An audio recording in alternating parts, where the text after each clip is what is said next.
अस्सलाम वालेकुम फ्रेंड्स, कैसे हैं आप सब लोग। आज हम करने जा रहे हैं book D2 exercise 4A। So before starting to view the video, इस वीडियो को सब्सक्राइब करना मत भूलिएगा और ज़रूर सब्सक्राइब कीजिएगा। Right, so start with question number 11। Question number 11 है factorise each of the following expressions. Expression क्या दी हुई है, a² + 3ab - 4b²।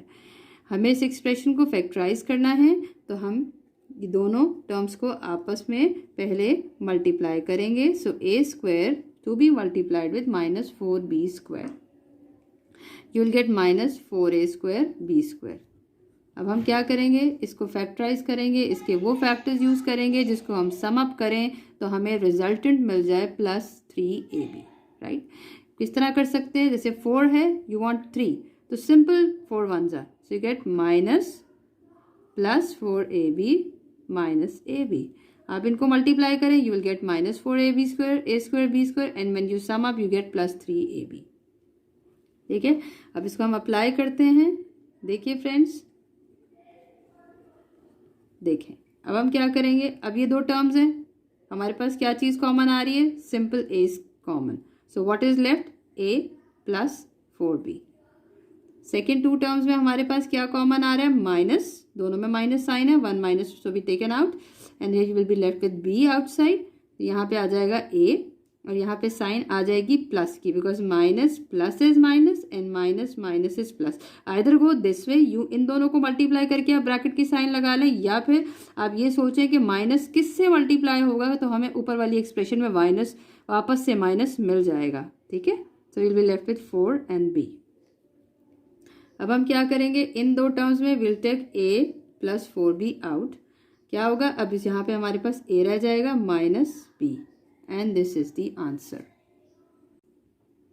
Now let's move on to question number 11 part b exercise 4a। इट इज c² - 4cd - 21d²। हमें इस expression को फैक्टराइज करना है। इसके लिए हम सबसे पहले c² और इन दो टर्म्स को आपस में मल्टीप्लाई करेंगे। तो after multiplying what will get, will get -21c² d²। अब -21c² d² को हमें इस तरह से फैक्टराइज करना है कि हम उनके फैक्टर्स को जब सम अप करें तो विल गेट -4cd। अच्छा देखें, 21 है, अगर हम इसका a फैक्टर 3 यूज़ करते हैं, फॉर एग्जांपल 3cd, ठीक है, 3 के साथ दूसरा फैक्टर इसका क्या होगा, 3 7s are 21। ठीक है, अब देखें 3 और 7, अगर हम इसको -7 और +3 ये दो फैक्टर्स अगर हम इसके अप्लाई करते हैं तो हमें मिल जाता है मिडिल टर्म -4cd, और इन दोनों का जब हम मल्टीप्लाई करते हैं वी गेट -21c² d²। देखिए माइनस जो प्रोडक्ट में होता है ना, वो इंडिकेट करता है कि हमारी एक टर्म फैक्टर की पॉजिटिव होगी और एक फैक्टर की टर्म हमारी नेगेटिव होगी, और कौन सी नेगेटिव होगी और कौन सी पॉजिटिव होगी वो डिपेंड करता है कि हमारा मिडिल टर्म का साइन क्या है। यहाँ पे साइन है माइनस का, तो साइन माइनस की लगेगी with a bigger term. Right, so will right here c² -7cd + 3cd - 21d²। ठीक है, अब हम किस तरीके से इसमें कॉमन लेंगे, आप ये देखें, इन दो टर्म्स में there are 2 c's, there single c, so take 1 c out, what will be left, this will c - 7d। ठीक है, अब यहाँ पे हमारे पास क्या चीज़ कॉमन आती है, विल गेट 3 आउट, बिकॉज 3 और 21 इज अ मल्टीपल ऑफ 3, तो हम 3 कॉमन ले लेंगे। यहाँ पे 1d है और यहाँ पे 2 d's है, so you can take 1d out. So what will be left inside the bracket, only c here. फिर यहाँ पे हमारे पास आ जाएगा माइनस साइन। अब 3 7 टाइम्स इज 21, 3 7 21। अच्छा, एक डी आपने बाहर ले लिया तो दूसरा डी 7 के साथ होगा। ठीक है, अब इस दो टर्म्स हैं, तो इन दोनों टर्म्स में हमारे पास क्या चीज़ कॉमन आ रही है, c - 7d, and then what will be left here, c is left in the first term plus 3d in the second term, and this will be our answer. Now let's move on to question number 11 part C exercise 4a। ठीक है, अब इसमें भी हमें इस expression को factorise करना है, तो हम क्या करेंगे, 2h² और 15k² इन दो टर्म्स को आपस में मल्टीप्लाई करेंगे। So what we will get 2h² to be multiplied with 15 के स्क्वायर, हमें मिल जाता है -30h² के स्क्वायर। अब हमें 30 को इस तरीके से फैक्टराइज करना है, हमें इसके वो फैक्टर्स यूज़ करने हैं जिसको हम सम अप करें तो हमें मिल जाए +7h²। अच्छा देखें, 30 है और हमें 7 लाना है। अगर हम क्या करें, 10 और 3 यूज़ करते हैं तो 10 and 3 मेक्स 30 और इसको हम सब्ट्रैक्ट करते हैं तो हमें मिल जाता है +7h²। किस तरीके से, आप देखिए यहाँ पे लगाएं 10h² और यहाँ पे होगा 3h²। ठीक है, आंसर है -30h² के स्क्वायर। अब इन दो फैक्टर्स में किसके साथ माइनस होगा, हम चेक करेंगे मिडिल टर्म को। Middle term is positive, so positive should be with a bigger number, right. तो will put here 2h² plus 10h² minus 3h² minus 15k²। ठीक, अब आप इसको ब्रेकअप करें, इसमें से क्या सिंप्लीफाई करके हमारे पास 10 है, 10 is a multiple of 2, so you can take 2 out. It is h², it is single h, you can take h out. तो what will be left, h plus 2, 5, 2 5 is 10 and आपने h बाहर ले लिया तो क्या आ गया k। ठीक है, -3 और 15, minus sign is taken out. 15 is a multiple of 3, so you can take 3 out, single k and there are 2k², so you can take 1k out. So what will be left inside the bracket, h, and यहाँ पे sign आएगी positive की, because minus plus is minus. Again we say minus plus is minus, so what you will get here, you will get 5k। अब इस expression में हम क्या करेंगे, इन दोनों एक्सप्रेशंस में h प्लस 5k कॉमन आ रहा है, so we'll take h plus 5k out, so what will be left, 2h in the first expression and minus 3k in the second expression, and this will be our answer. Now let's move on to question number 11 part D. It is 3m² minus 16mn minus 12n², and we are doing here exercise 4a, right? So how will factorize this expression, हम क्या करेंगे, 3m² को 12 से multiply करेंगे, so we will get -36m² n²। अब हमें 36 को इस तरीके से फैक्टराइज करना है कि जब हम उसके फैक्टर्स को सम अप करें तो हमें मिल जाए -16mn। देखें, माइनस साइन इंडिकेट कर रहा है कि एक टर्म पॉजिटिव होगी और दूसरी टर्म नेगेटिव होगी। तो अगर हम दोनों नंबर 16 से छोटे लेंगे, फॉर एग्जांपल इफ आई से 9 4 36, तो ये वैसे तो ये ऐड होके भी नहीं मिल रहा है, और 9 4 डजंट मेक -16। हाँ, अगर हम इसका एक और फैक्टर ट्राई करते हैं, फॉर एग्जाम्पल 18 and 2, तो 18 and 2, -18 and +2, they both make, when they multiplied you get -36m² n², और आप इनको सम अप करेंगे तो हमें मिल जाएगा -16mn। ठीक, तो let's apply this, you get 3m² -18mn plus 2mn minus 12n²। अब देखिए, हमने यहाँ माइनस साइन 18 के साथ क्यों लगाया, क्योंकि हमारे पास मिडिल टर्म माइनस में है, और पॉजिटिव साइन फिर हम स्मॉलर नंबर के साथ लगाएंगे ताकि जब हम इसको सम अप करें तो हमें -16 मिल जाए। ठीक है, अब आप देखें 3 और 18 is a multiple of 3, you can take 3 out, m² and this single m, तो हम दोनों में क्या चीज़ कॉमन ले सकते हैं, m। So what is left in side, m minus, अब यहाँ पे 18, 3 6 टाइम्स इज 18 एंड यहाँ पे n आ जाएगा, राइट।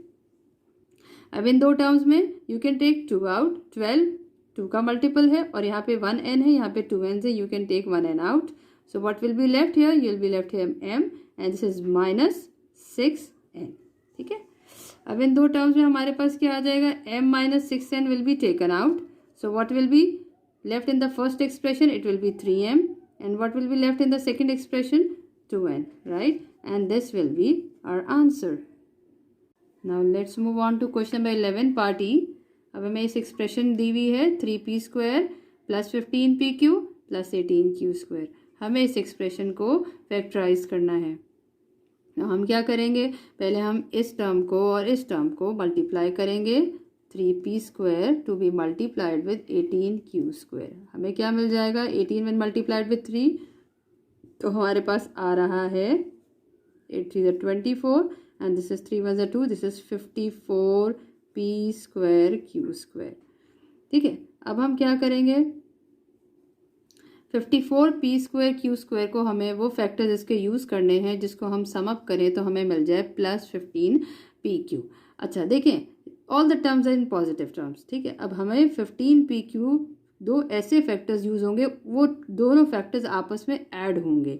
तो देखिए अगर आप ट्राई करते हो, for example if you go for 6, तो 6 का साथ अगर आप इसको कैंसिल आउट करो तो हमारे पास आता है 6 9s। तो यहाँ 9 and 6 when they are added you get 15। तो इसका मतलब ये फैक्टर्स हमारे बिल्कुल परफेक्ट हैं, ठीक है। जब भी हम फैक्टराइजेशन करते हैं और ऑल टर्म्स पॉजिटिव में होती हैं तो हम क्या करते हैं कि सिंपली ऐसे फैक्टर्स यूज़ करते हैं जो दोनों पॉजिटिव हों और उनको सम अप करें, हमें ये मिल जाए मिडिल टर्म, और उनको प्रोडक्ट करें हमें 15 पी स्क्वायर क्यू स्क्वायर मिल जाए, right. So will write 3 P square plus 6 P Q plus 9 P Q plus 18 Q square, ठीक है। Let's move on to the next step. अब देखें इन दोनों टर्म्स में 3 और 6 3 का मल्टीपल है, यू कैन टेक 3 आउट। अब यहाँ पी स्क्वायर है और यहाँ पी क्यू है, सो वो you will take 1 P out. तो हमारे पास रह जाएगा पी प्लस 2 क्यू, ठीक है, प्लस अब यहाँ 9 है यहाँ 18 है, दोनों किसके 18 किसका मल्टीपल है 9 का, so you will take 9 out. यहाँ पे एक क्यू है, यहाँ पे 2 क्यूज हैं, you can take 1 Q out. So what you will be left here, simply p plus 2q, right. अब यहाँ पे हमारे पास इन दो टर्म्स में क्या चीज़ कॉमन आ रही है, p प्लस 2q, और यहाँ पे हमारे पास आ रही है 3p plus 9q, and this is our answer, right. Now let's move on to question number 11 part f। इट इज 2r square t minus 9rsT plus 10s²t। अच्छा देखिए, सबसे पहले आप इस एक्सप्रेशन में ये चेक करें कि कुछ ऐसी वेरिएबल हो या कोई ऐसा डिजिट हो जो कॉमन आ रहा हो, उससे हमारी एक्सप्रेशन बहुत सिंप्लीफाई हो जाती है और हमें फिर एक्सपैंड करना या फिर फैक्टराइज करना बहुत आसान हो जाता है। देखिए यहाँ पे है r स्क्वायर, ठीक है, और यहाँ पे है 1r, और यहाँ पे है s², ठीक है, यहाँ पे 1t। इन तीनों टर्म्स में हमारे पास t कॉमन आ रहा है, तो अगर हम इस t को बाहर ले आते हैं तो हमारे पास एक्सप्रेशन में क्या रह जाएगा, 2r square minus 9rs plus 10s²। अब आप देखिए हमारी एक्सप्रेशन कितनी सिंपल हो गई, इसको फैक्टराइज करना बहुत आसान हो जाएगा हमारे लिए। हम क्या करेंगे, देखें इस टर्म 2r स्क्वायर और 10s² को आपस में हम मल्टीप्लाई कर देंगे। So what we will get 20r square s²। अब 20r स्क्वायर s² को हमें वो फैक्टर्स यूज़ करने हैं जिसको हम एडअप करें तो वील गेट -rs। देखें हमारे पास रिजल्टेंट में पॉजिटिव आ रहा है प्रोडक्ट में, तो इसका मतलब दोनों टर्म्स जो हैं वो आइदर पॉजिटिव में होंगी आइदर नेगेटिव में होंगी। वो क्या डिसाइड करेगा, मिडिल टर्म। मिडिल टर्म है माइनस में, इसका मतलब ये है कि दोनों टर्म्स हमारे पास माइनस में होंगी, ठीक है। अब देखिए 9 लेकर आना है तो 4rs और 5rs, 5 और 4 इन दोनों को जब आप एडअप करो तो आपके पास आ रहा है -9rs, और इनको मल्टीप्लाई करो you will getting 20r square s²। अब इनको आप अप्लाई करो, 4rs minus 5rs plus 10s², ठीक है। अब देखें अब हम क्या करेंगे, ये दो टर्म्स हैं 2 और 4 is a multiple of 2, so just take 2 out, right. अब यहाँ पे r स्क्वायर है, यहाँ पे सिंगल r है, टेक 1r आउट। हमारे पास ब्रैकेट में क्या रह जाएगा, 1r minus and then this is 2 because 2 2 is 4 and this is s। अब हम सेकेंड टू टर्म्स में देखें क्या चीज़ हमारे पास कॉमन आ रही है। सबसे पहले तो -5 बाहर लेंगे, अब 5 है और 10 है, तो 10 किसका मल्टीपल है 5 का, तो यू टेक 5 आउट। यहाँ पे 1s है, यहाँ पे 2s है, just take 1s out. So what will be left inside, this is r। अब यहाँ ब्रैकेट में क्या आ जाएगा, -2s। I hope you are getting the points till now. ये दो टर्म्स हैं, इन दोनों टर्म्स में पहले क्या कॉमन आ रहा है, r -2s। अब फर्स्ट टर्म में क्या रह जाएगा 2r, और सेकेंड टर्म में रह जाएगा 5s, ठीक। अब हम इसको थोड़ा सा मजीद इस तरह से भी लिख सकते हैं, you can write it like this, and this is your answer.